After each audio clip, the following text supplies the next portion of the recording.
अनेक मुलांना असं वाटतं की आपण श्रीमंत घरात जन्माला आलो नाही, आपले आई वडील मोठे इंडस्ट्रियलिस्ट नाहीत किंवा आमदार खासदार नाहीत, त्यामुळे आपल्याला जे मिळायला पाहिजे होतं ते मिळालं नाही. त्यामुळे त्यांच्या मनामध्ये कुठेतरी एक पक्षपातीपणाची, एकाकीपणाची, निराशेची भावना आहे आणि काही तर वैफल्यग्रस्ततेच्या पातळीवर पोहोचलेले आहेत.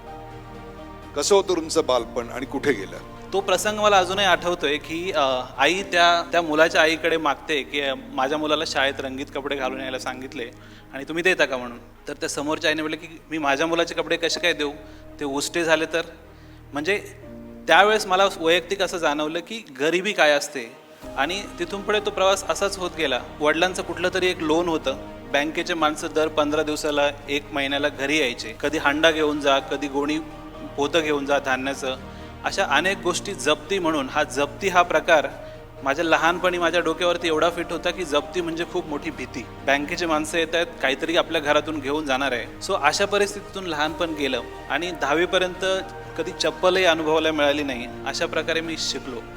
तर त्या प्रकारचं बालपण आम्ही अनुभवलंय.